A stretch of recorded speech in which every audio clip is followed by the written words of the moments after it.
किसी ने बहुत खूब कहा है कि ये कहकर दिल ने मेरे हौसले बढ़ाए हैं कि गर्मी की धूप के आगे खुशी के साए हैं। ओम शांति दोस्तों। नमस्कार दोस्तों, हमारे जीवन के अंदर हम हर कार्य को किस प्रकार और किस निष्ठा से करते हैं, यह हमारी सोच, हमारी मानसिकता को झलकाता है। कभी कभी एक छोटी सी गलती के पीछे हमें बहुत पछताना पड़ जाता है दोस्तों।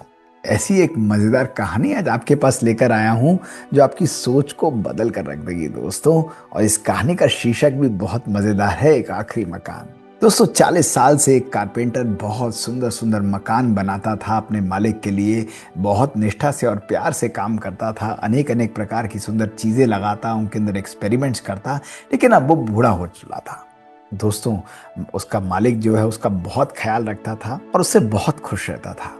एक दिन वो व्यक्ति जब बहुत बूढ़ा हो चुका अपने मालिक के पास आया और कहा कि मैंने आपके लिए बहुत सेवा की है, लेकिन अब मैं रिटायर होना चाहता हूँ। अब मुझसे और कार्य नहीं होगा। अब मैं चाहता हूँ कि अपनी जिंदगी को आराम से जीऊं।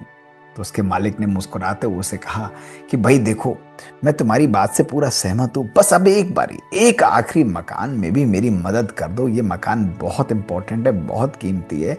तुम जैसे चाहो इसको बना सकते हो, लेकिन इस मकान को तुम्हें ही करना पड़ेगा। दोस्तों, उसका मन तो नहीं था, लेकिन मजबूरी में उसने कहा कि ठीक है, आप कह रहे हैं तो मैं इसको कर दूंगा। दोस्तों, आधा मन लेकर उदास मन से वो चला गया। वो सोचकर आया था वो और नहीं करना चाहता, बट उसके मालिक ने कहा कि ये तो तुम्हें करना पड़ेगा। अब दोस्तों, उसने उस मकान के अंदर कार्य करना आरंभ किया, लेकिन आधे मन से काम करता था। कभी कोई चीज रह जाती आधी तो उसको आधी ही छोड़ देता। उसने सामान भी थोड़ा आधा अधूरा सा लगाया।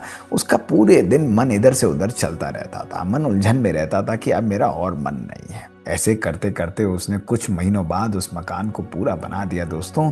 लेकिन उस मकान में वो बात नहीं थी जो उसके हाथ की कारीगरी की खासियत थी दोस्तों। उस मकान में वो एनर्जी, वो शक्ति, वो सुंदरता उसके अंदर वो नहीं दिख रही थी दोस्तों। फिर भी उसने कहा कि देखिए, मैंने आपके लिए ये मकान बना दिया है, लेकिन अब आप मुझे इजाजत दीजिए।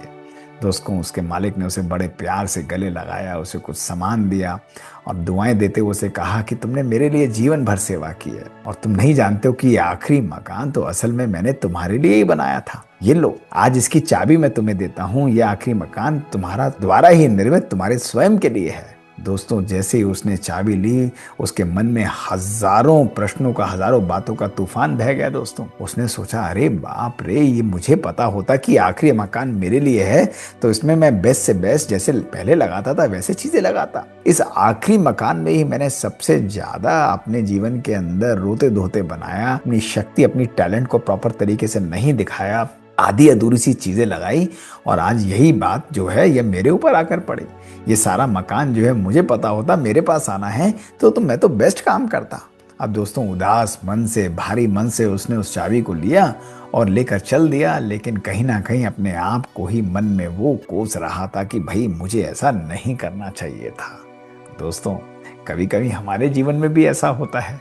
जब भी हम कोई कार्य करते हैं, उस कार्य में हमारी निष्ठा शुरुआत से लेकर आखिरी तक झलकनी चाहिए दोस्तों। कभी कभी दोस्तों, ऐसा भी किसी ने कहा है कि जब हम 100 में से 99 केस ठीक करते हैं या चीजों को सुलझाते हैं, लेकिन एक चीज भी खराब हो जाती है तो कभी कभी 99 पर भी उनका प्रभाव आ जाता है। इसी प्रकार कोई भी कार्य कभी भी आप जीवन में किसी भी प्रकार से करें, उसको उसी निष्ठा से करें, उसको उसी निस्वार्थ भाव से करें, उसको उसी अपनी मनोवृत्तीय भावनाओं के साथ करें। जैसे कि ये पीस जो है मेरे जीवन का एक मास्टरपीस है दोस्तों। जब हम इस सोच और इस विचारधारा के साथ करते हैं तो वो चीज जो है वो एक सुंदरता के रूप में निखर कर आती है।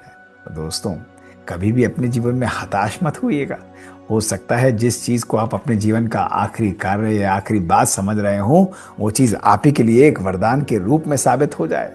आपका ये मकान बहुत सुंदर होना चाहिए और इसकी रिस्पॉन्सिबिलिटी दोस्तों किसी और के ऊपर नहीं, केवल आपके ऊपर है और आपकी सोच के ऊपर है दोस्तों। तो आज के बाद हर कार्य को स्नेह, संयम और निस्वार्थ भाव से करिए दोस्तों। ये हमारे जीवन को सदा सदा के लिए बदल कर रख देगा। शुक्रिया दोस्तों। ओम शांति। बात बात की सीरीज में दोस्तों ऐसी मजेदार कहानियां हम आपके लिए लेकर आते हैं और यदि आपको ये कहानियां पसंद आती हैं तो हमें लिख कर भेजिए। हमारा ईमेल है bk.mohitgupta@gmail.com। शुक्रिया दोस्तों। ओम शांति।